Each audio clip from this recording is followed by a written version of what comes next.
Hi everyone and welcome to week 3. This week we're going to discuss quality management systems and tools and how they relate to ethics. Be sure to do all of the module readings, which includes the McWay Chapter 7 on quality. Our competencies will include to apply ethical concepts and theories in examining quality management systems and tools to improve quality care and safety to consumers, thus reducing legal risk. And we're going to differentiate between the law and ethics in providing quality healthcare to consumers. We're going to explain the potential conflict between providing quality care and the application of ethical principles. We're going to identify 2 tools or systems to assist in measuring ethical quality of healthcare, and we're going to illustrate how the applications of ethical principles could impact the quality of healthcare. The discussion asks you to discuss the impact that a law has on delivering healthcare to consumers. Many healthcare facilities have value statements and codes of ethics to guide employees in delivering care. These ethical principles lead to providing care above and beyond the confines of the law. So discuss how you believe implementing the various ethical principles and concepts you have learned to date would or could improve care to the consumers of health care. Some of the laws that you could discuss, but certainly not all of them, there are many more, are the Affordable Care Act. Many aspects of that have to do with ethical implications. The Human Subject Research Protections Law, the High-Tech Act, any of our CMS regulations, the fraud and abuse laws, and our HIPAA privacy acts. One notable mention is the Human Research Protections Act, and many of you have probably either read the book, The Immortal Life of Henrietta Lacks, or seen the movie that was produced several years ago with Oprah Winfrey. And this story demonstrates how the absence of a law could affect healthcare ethics. So this woman, Henrietta Lacks, sought treatment for a large tumor on her cervix. This research physician, Dr. George Gay, was sent some of her cells and to use for scientific study. He did use them, and he discovered that her cells seemed to be capable of prolific reproduction.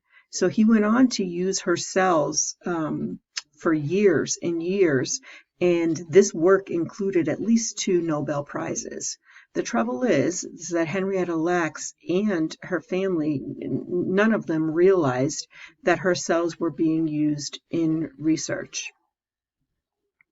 The Lacks family never received any compensation or other financial benefit until this Rebecca Skloot, who is the author of the book, established the Henrietta Lacks Foundation with some of the proceeds from her literary work. So 2 laws we can think of here: the Human Research Subjects Act, which was not fully in effect during this time, and also informed consent. Somebody must be informed legally of what's going to happen with her care. So our assignment is to be a 4-page paper with 3 to 4 scholarly resources, and we'd like you to research 2 tools or systems used to gather data to measure quality healthcare. Healthcare facilities all conduct QI programs that include the use of tools or systems in gathering their data. However, from an ethical perspective, all quality improvement activities do not necessarily improve care and actually can result in harm. Using the tools discussed, present an issue that may have occurred in a healthcare environment or create a hypothetical example that demonstrates measuring data, applying ethical principles to improve safety in patient care. And in conclusion, present a strong case as to how applying ethical principles could impact the quality of care. So I have added some readings that might be helpful to you in the announcement section for this week. And there are also readings in the modules that are very helpful for you this week. These are just some examples of tools or systems that your facilities may use when doing QI studies. You have the PDSA, or the Plan, Do, Study Act, the RCA, or the Root Cause Analysis, TQM, Total Quality Management, CQI, Continuous Quality Improvement, or Six Sigma. Please also read the assigned reading in your textbook, because there are more tools and systems in there.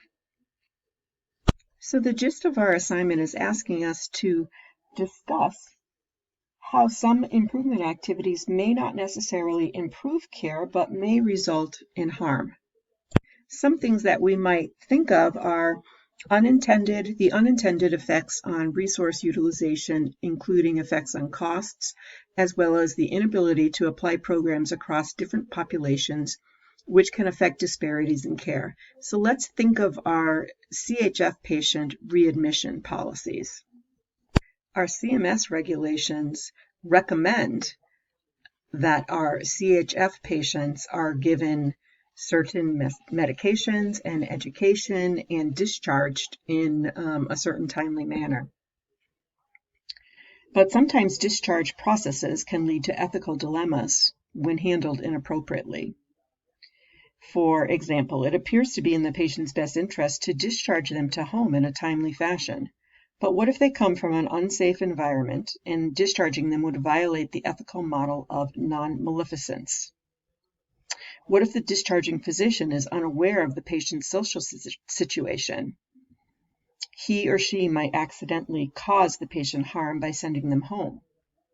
What if the patient does not want to comply with the discharge plan? These situations could contribute to a poor overall condition after discharge, even though the provider met all QI requirements for a timely discharge. Some unintended effects on provider behavior could include measurement fixation behavior, as well as crowding out behavior, in which gains in quality in one area may simply occur at the expense of quality of care in another area. Let's look at patient experience. Some providers actually receive a quarterly bonus based on measurable outcomes regarding patient satisfaction, and this can cause ethical dilemmas. Think about how patient preferences may not always match specific quality improvement measures. Unintended effects for patients may include decreased patient satisfaction, trust, or confidence in their in their provider. Maybe patients do not want to or cannot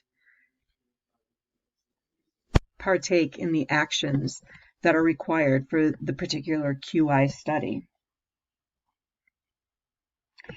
Maybe the QI or clinical audit should be screened for possible ethical issues of these kinds. Dilemmas can include infringing on a patient's rights, breaching confidentiality, burdening patients' routine care, and some actually provide no direct benefit to patient care at all.